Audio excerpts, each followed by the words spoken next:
নমস্কার বন্ধু, কেমন আছেন সবাই? আজ আবার চলে এসেছি নতুন একটা রেসিপি নিয়ে। আজ আমি বানাবো প্রেশার কুকারে ডিম বিরিয়ানি।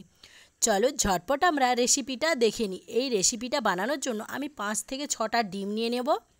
ডিমগুলো খুব ভালো করে সিদ্ধ করে নিয়েছি, ছাল ছাড়িয়ে নিয়েছি। এরপরে আমি ডিমগুলোকে কাঁটা চামচের সাহায্যে খুব ভালো করে একটু গর্ত গর্ত করে নেব। তোমরা চাকুর সাহায্যেও করতে পারো। এইভাবে সব ডিমগুলোকে আমি কাঁটা চামচের সাহায্যে গর্ত করে নেব, যাতে ডিমের মধ্যে খুব ভালো করে মশলাগুলো ঢুকে আর খুব ভালো করে ভাজা হয়। এরপরে আমি ডিমের মধ্যে দিয়ে দেবো নুন, হলুদ গুঁড়ো আর রেড চিলি পাউডার। খুব ভালো করে সবগুলোকে একসঙ্গে মাখিয়ে নেব। মাখিয়ে ডিমগুলো কিছুক্ষণ রেখে দেব। এইভাবে সবগুলো একসঙ্গে মাখিয়ে নেব। মাখিয়ে ডিমগুলোকে রেখে দেব।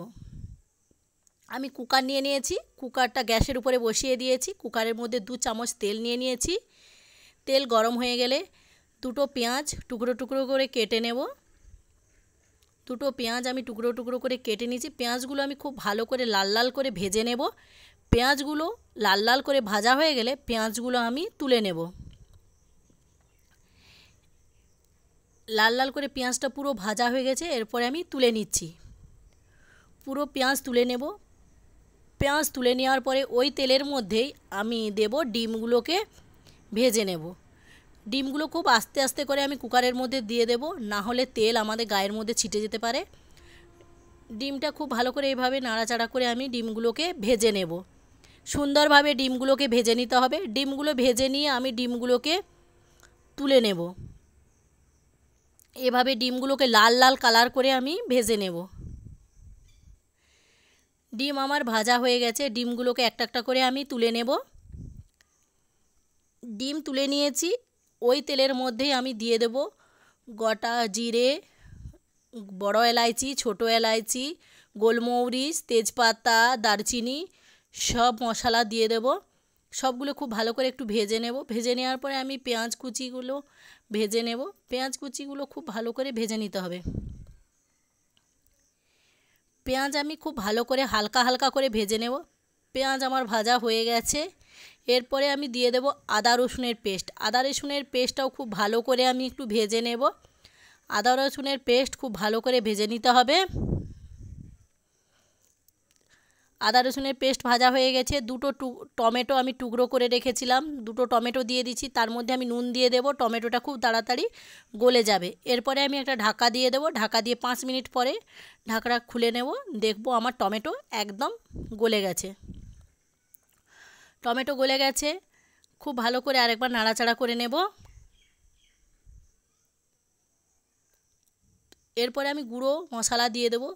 1 চামচ ধনে গুঁড়ো, 1 চামচ বিরিয়ানি মশলা, আর আধা চামচ হলুদ গুঁড়ো, আধা চামচ লঙ্কা গুঁড়ো। সব মশলাগুলো খুব ভালো করে মিশিয়ে নেব।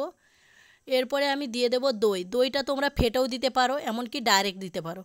ডাইরেক্ট দিলে দইটা খুব ভালো করে নাড়াচাড়া করতে হবে, না হলে কিন্তু দইটা আমার ফেটে ফেটে যাবে। এইভাবে দইটা খুব ভালো করে আমি মিক্স করে নেব। দই আমার খুব ভালো করে মিক্স করা হয়ে গেছে। এরপরে আমি দেব ভাজা জিরে গুঁড়ো আর গরম মশলা, আর আমি দিয়ে দেব ধনে পাতা আর পুদিনা পাতা।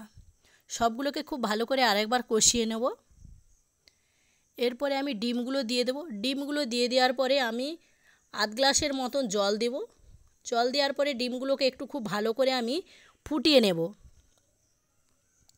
ডিমগুলো যতক্ষণ ফুটছে ততক্ষণ আমি চালটা রেডি করে নেব।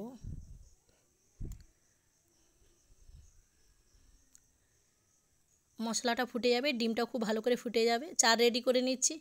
আমি 1.5 গ্লাস চাল নিয়ে নেব। চালটা কিন্তু আগের থেকে ভিজাবো না। আমি 2 থেকে 3 বার চালটা ধুয়ে আমি ডাইরেক্ট কুকারের মধ্যে দিয়ে দেব। চালটা এইভাবে খুব ভালো করে ধুয়ে নিতে হবে।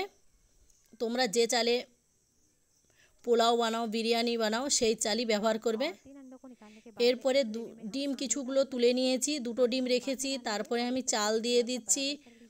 তারপরে আমি দেব ভেজে রাখা পেঁয়াজ কুচি, ধনে পাতা, পুদিনা পাতা। এর উপরে আবার দিয়ে দেবো ডিম। এর উপরে দিয়ে দেবো আবার চাল দিয়ে দেব। চাল দেওয়ার পরে আমি ধনে পাতা, পুদিনা পাতা, পেঁয়াজ ভাজা সব আবার দিয়ে দেব। यहाँ पर बिरयानी अगर टेस्टी बनाना हो तो इस तरीके से लेयरिंग करना बहुत ही ज़रूरी है। এইভাবে চালগুলো ডিমগুলো সাজিয়ে দিলে কিন্তু খেতে খুব সুন্দর একটা বিরিয়ানির টেস্টও আছে আর দেখতেও খুব ভালো লাগে। यहाँ पे केसर वाला दूध এরপর উপর থেকে আমি দিয়ে দেব কেশর জল। গরম দুধের মধ্যে আমি পাঁচ থেকে ছটা কেশর ভিজিয়ে রেখেছিলাম, সেই কেশর জল দিয়ে দিলাম আর কাঁচা লঙ্কা দিয়ে দিলাম। উপর থেকে আমি আরেকটু বিরিয়ানি মশলা দিয়ে দিলাম আর উপর থেকে আমি স্বাদ মতন অল্প নুন দিয়ে দিলাম আর ঘি দিয়ে দেব। चीज़ें हमने अच्छे 2 চামচের মতন আমি ঘি দিয়ে দিলাম। 2 চামচ 3 চামচ তোমাদের যেমন লাগবে তোমরা ঘি দিতে পারো। এরপরে আমি प्रॉपर तरीके से 1.5 কাপ चाहिए।